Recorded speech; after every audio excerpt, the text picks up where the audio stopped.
നമുക്കൊരു വീടിൻ്റെ കഴിഞ്ഞു പോകാനുള്ളൊരു സാമ്പത്തിക ശേഷി ഉണ്ടല്ലോ, അതിൻ്റെ അതുപോലും കിട്ടാത്തൊരവസ്ഥയിലേക്ക് നമ്മൾ പോയിക്കൊണ്ടിരിക്കുക. അത് വളരെ ബുദ്ധിമുട്ടിലേക്കാണ് നമ്മൾ പോകുന്നത്. ദിവസവേതനക്കാർക്ക് നൽകുന്ന മിനിമം കൂലിയെങ്കിലും നൽകണം. 6 മാസത്തേക്ക് കരാർ പുതുക്കുന്നത് മാറ്റി 11 മാസക്കാല കരാർ പുതുക്കുവാൻ അവസരം നൽകണം.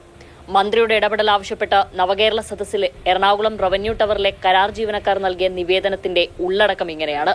പക്ഷേ തൊഴിൽ തന്നെ നിഷേധിക്കുന്ന നിലപാടാണ് ഭവന ബോർഡ് കൈക്കൊണ്ടത്. ഇതോടെ പ്രതിസന്ധിയിലായത് 12 തൊഴിലാളികൾ.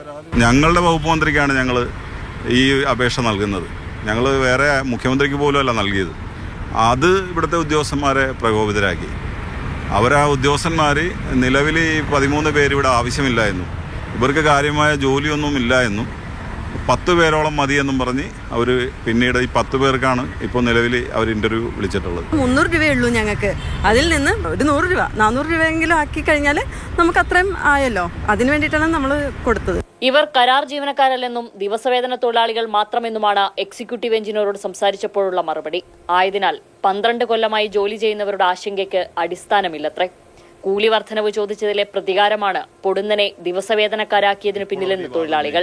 22-ാം തീയതി വരെ ഞങ്ങൾക്ക് നിലവിൽ കരാർ ഉള്ളതാണ്. പിന്നെ ഇപ്പോൾ ദിവസവേതനം എന്ന് പറയുന്നത് തികച്ചും അന്യായമായ ഒരു കാര്യമാണ്. പിന്നെ 22-ാം തീയതി കരാർ പുതുക്കാത്തത് കൊണ്ടാണ് ഇവരിപ്പോൾ ഈ വാദം ഉന്നയിക്കുന്നത്. അന്നേരമാണ് അത് പ്രതികാര നടപടിയുടെ ഭാഗമായിട്ടാണ്. ESIO, PFO തുടങ്ങി യാതൊരു തൊഴിലാനുകൂല്യവുമില്ല, നീക്കിയിരിപ്പുമില്ല. മാസം മുഴുക്കെ ജോലി ചെയ്താൽ കിട്ടുക 9,000 രൂപ. വർധനവായി ആവശ്യപ്പെട്ടത് 100 രൂപ മാത്രം. ജീവിതമല്ലേ സാർ, സഹായിച്ചില്ലെങ്കിലും ദ്രോഹിക്കരുത്. ശ്യാമലി ശശിധരൻ, മാതൃഭൂമി ന്യൂസ്, കൊച്ചി.